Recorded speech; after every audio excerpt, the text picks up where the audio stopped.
My name is Amanda Turner, and at 35 I've come to understand something heavy. Family can lift you up higher than anyone else, and that same family can cut you deeper than you ever expect. I learned that truth again on the warm spring afternoon when I carefully pushed my 10-year-old son Marcus up the long, perfect driveway of my brother's newly built house. The sun was glowing, the air smelled like fresh flowers, and laughter drifted from the backyard, but deep inside my chest, uneasiness sat like a stone. It wasn't the housewarming party that made me feel that way, even though Victoria, my sister-in-law, had bragged about it for weeks. What tightened my stomach was the envelope resting in my office drawer back at the bank. The one holding the final mortgage approval I had signed last month. The loan that made this beautiful house possible. The loan I had pushed through because I wanted to help family. The loan I could also pull back. Mom, do you think Victoria made those chocolate cookies again? The ones with the white chips? Marcus asked, his eyes glowing with excitement. His wheelchair rolled gently over the polished pavement as he grinned up at me. No matter what life threw at him, he still looked for joy in every moment. I don't know, sweetheart, I said, fixing the collar of his jacket. But we'll find out. Music, laughter, and the clinking of fancy glasses floated from behind the house. Victoria had texted me every single day leading up to this event, sending photos of the marble floors, the imported chandeliers, the fancy caterers she hired. She talked so much about the house that it felt like she cared more about impressing guests than celebrating a home. What she didn't know, what no one knew, was that when their mortgage hit my desk at Brighton Financial, I saw red flags everywhere. Their debt-to-income ratio was shaky. Their spending was all over the place. But I had approved it anyway because they were family. Because I believed that helping family was the right thing to do. The front door swung open before I even reached for the bell. My brother David appeared, holding a champagne glass, smiling wide. "Sis, you made it," he said, but just as quickly. The smile slipped when he looked down at Marcus's wheelchair. His face shifted into that expression he had used too often since he married Victoria: polite, uncomfortable, and full of excuses. Vic's got the place pretty packed," he said. I recognized the message behind those words. "Maybe you shouldn't have come." "We'll manage," I answered firmly, pushing Marcus forward. Inside, everything was exactly the way Victoria had described: shiny marble floors, shimmering crystal lights, expensive artwork on every wall. Groups of well-dressed people mingled, their voices echoing off the spotless surfaces. Marcus's wheels made a soft humming sound as we rolled over the floor, a sound that somehow felt too loud for the kind of crowd Victoria liked to impress. "Amanda," Victoria called out, weaving through the guests toward us. She was dressed perfectly, every hair in place, every smile polished. But the smile she gave me didn't reach her eyes. "Oh, you brought Marcus?" "Of course," I replied. "He's been excited to see his cousins." Her face tightened. "The children are upstairs," she said quickly. "I set up a playroom so they stay away from the fragile pieces. We've worked hard on the decor." Her eyes flicked down to Marcus's wheelchair. Before I could respond, Marcus beamed up at her. "The floors are beautiful, and Victoria, Mom even got new rubber wheels for my chair so it won't scratch anything." His innocence left a painful silence hanging between us. Victoria inhaled sharply. Then she leaned in, lowering her voice. "Actually, Amanda, I don't think this is going to work. Do you realize how delicate these floors are? They're imported Italian marble. One mark, one scrape, and the whole room is ruined. I just can't risk that chair rolling around." "Victoria," I said, feeling heat rising in my face. "You cannot be serious." "Oh, I'm completely serious," she whispered. "We have important guests here today, people who could help David at work. I can't have this situation distracting from the event." Marcus tightened his small hand around mine. Seeing him try to comfort me made my heart twist with anger and pain. "David," Victoria called. He came over, looking uncomfortable. "Tell them." David cleared his throat, avoiding my eyes. "Sis, maybe it's best if you guys come back when it's just, family." "Just family?" I repeated quietly. "Then what exactly do you think Marcus is?" Victoria stepped closer, whispering sharply, "Don't make a scene. Just leave. Take your broken kid and go." Her words hit me like a physical blow. Marcus trembled beside me, fighting tears. Something inside me hardened like steel. Fine, I said calmly. We're leaving. But remember this moment, Victoria. Remember every word, every look, every choice. She scoffed. What's that supposed to mean? I didn't answer. I didn't have to. Tomorrow's board meeting would speak for me. As I pushed Marcus out toward the car, a small smile tugged at my lips, cold, controlled, knowing. Victoria had no idea who actually held the power behind their mortgage. I'm sorry, Mom, Marcus whispered once we reached the car. Tears glimmered in his eyes. I knelt in front of him. Don't you ever apologize for who you are. You're perfect exactly the way you are. And tomorrow some people are going to learn a very big lesson about family. I helped him into the car when my phone buzzed. A text from Victoria. I hope you understand why this was necessary. Some people just don't fit into certain situations. I ignored it and thought about the pile of documents in my drawer, the ones showing issues she had no idea existed. Tomorrow was going to be interesting, Mom, Marcus said suddenly. Can we get ice cream? I smiled and started the engine. Ice cream sounds perfect, because sometimes the sweetest revenge isn't fighting back, it's simply rising above, while others sink under the weight of their own cruelty. The next morning, at Brighton Financial, I sat in my office with papers spread across my desk. There it all was.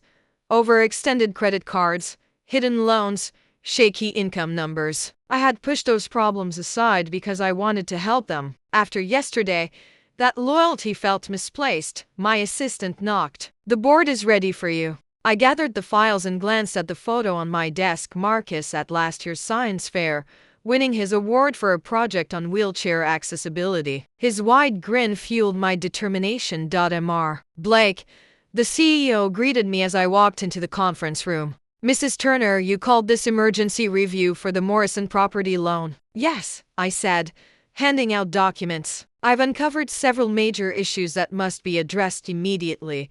As I went through each problem, the hidden debt, the inflated income, the questionable collateral, the board members' expressions grew darker. I didn't exaggerate a single thing. I didn't need to.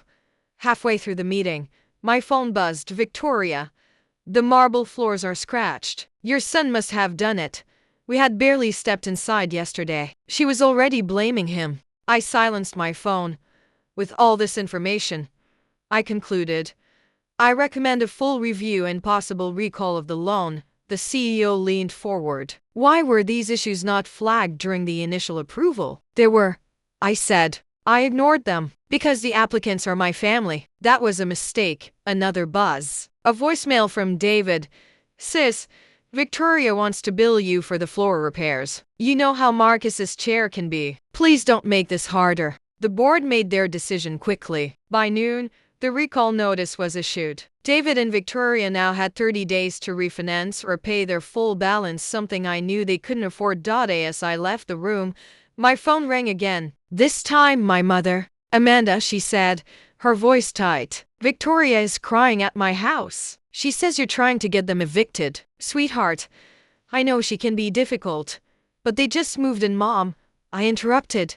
Did she tell you what happened at the housewarming? How she kicked out your grandson because his wheelchair might scratch her precious floors? The silence on the other end was telling. No, Mom finally said, her voice smaller. She didn't mention that part. She called him my broken kid. Mama him cry, and David just stood there and let it happen. I heard Mimother's sharp intake of breath. Amanda, actions have consequences, I said firmly. I spent years making excuses for them, smoothing things over, trying to keep the peace. Not anymore. When I picked up Marcus from school that afternoon, he was quieter than usual. Mom, he asked as we drove home, is it true what Lily said, that and Victoria and Uncle David might have to leave their new house? I was Victoria's daughter. My niece, of course. He would use a child to try to make you feel guilty. The truth is, I explained it carefully, and Victoria and Uncle David weren't honest about some important things when they bought the house. That's not okay, and now they have to deal with consequences. Like when you say actions have consequences, exactly like that. Sweetheart, my phone kept buzzing through all the evening. Victoria had progressed from angry accusations of booth floors to desperate pleading a booth morning mortgage. David left increasingly panicked voicemails about their misunderstanding and how we needed to work this out as a family. Around dinner time, the doorbell rang through the window. I could see Victoria on our porch looking significantly less bullish than yesterday. I opened the door but kept the security chain in place. Please, she said, her mascara smudged. We'll lose everything. You can do this to us. I'm not doing anything to you, I replied calmly. Your loan application has simply been reviewed according to standard bank procedures, the same procedures I would have followed initially if I hadn't been trying to help family. But we are familish protested, are we? I asked quickly, because yesterday you made it very clear that my son, your nephew, wasn't familiar enough to be welcome in your home. Chef Lynch, that was, I was just worried about the floors. Goodbye, Victoria, I said, closing the door on her. Stammered excuses later that night, as I told Marcus into bed, he asked, "Are you mad at Aunt Victoria and Uncle David?" I sat on the edge of his bed, choosing my words carefully. "I'm disappointed in them. Sometimes people show you who they really are, and when they do, it's important to believe them." He nodded thoughtfully, "Like when you tell me that real family loves you no matter what." "Exactly like that." I kissed his forehead. "And you, my brave boy, are perfect exactly as you are. Never let anyone make you feel otherwise." As I turned out his light, me phone lit up with another text from Victoria. "You'll regret this. No one like Simeon who turns against family." Ismailed slightly, thinking of the board meeting scheduled for tomorrow morning. Victoria had no idea that this was just the beginning. Sometimes the best lessons about family come from those who show you exactly what family shouldn't be. 1 week after the board meeting, Victoria and David's perfect world was crumbling. Their attempts to refinance have been rejected by 3 different banks, each on flagging the issues I originally overlooked. The expensive furniture they bought to impress their guests was being repossessed, and David's boss, Hub, attended the housewarming, was asking uncomfortable questions about the financial discrepancies. I sat in my office reviewing their latest desperate TPO when my mother called. "I went to see them yesterday," she said, her voice heavy. "The house is half empty." Victoria was talking about moving in with her parents, and I kept my voice neutral. "Andy told her she's lucky I don't pre-charges for how she treated my grandson." Mem's tongue hardened. "I saw the security camera footage from their doorbell, Amanda. I heard exactly what she said about Marcus." I leaned back in my chair. "Off surprise you watched the footage?" David scented, "trying to prove you were exaggerating backfired spectacularly." Shepaused. "I've been too lenient with them, haven't I?" Before I could respond, my assistant buzzed, "Mrs. Turner, your brother and his wife are here. They don't have the appointment, but send them in." I said it was time to end this. Victoria entered at first, her designer clothes from the housewarming replaced by simple jeans and a sweater. David followed, looking older than I ever seen him. "Mandy has started using my childhood nickname when need to talk about what I kept my voice a professional. The laundry call is a board decision. There's nothing to discuss, please." Victoria's voice cracked. "We lose everything the house. David's job. His boss is asking questions about orphanances. Can't you just fix it?" I studied them both. "Like you tried to fix the problem of Marcus attending your party." Victoria flinched. "I'm sorry, okay? I was wrong. I was stressed about the party, about impressing everyone. I shouldn't have said those things about Marcus." "No, agreed. You shouldn't have, but you died, and worse, you meant them." "What do you want from us?" David demanded. "We're apologizing." "You're apologizing because they need something," I corrected. "There's a difference." I pulled out my phone, playing doorbell camera footage. Victoria's voice filled the office. "Take your brokenket and go." David looked away. Victoria started crying. "That moment," I said quietly, "when you chose your marble floors over my son's dignity, that was real." This, I gestured to their tearful faces, "is just desperation. What can we do?" Victoria whispered, "Please just tell us what you want." I leaned forward. "I want you to understand something. Marcus isn't broken. He isn't a problem to be managed or an embarrassment to be hidden. He's a brilliant, kind, amazing child who deserves better than an aunt and uncle who see his wheelchair before they see him." I stood up, gathering my files. "The long recall stands. You have 3 weeks left to either pay in full or vacate. What happens next is up to you." "That's it." David's voice cracked. "You're really going to do this to your own brother?" "Not David, you did this. Your choices, your release on the loan application, your silence when your wife attacked your nephew. These are The consequences after Thea left, I called Marcus's school talking on him. The secretary put him on the phone. Mom, we're doing a science project about accessibility in buildings. Can I interview you about bank designatic? Excitement warmed my heart. Of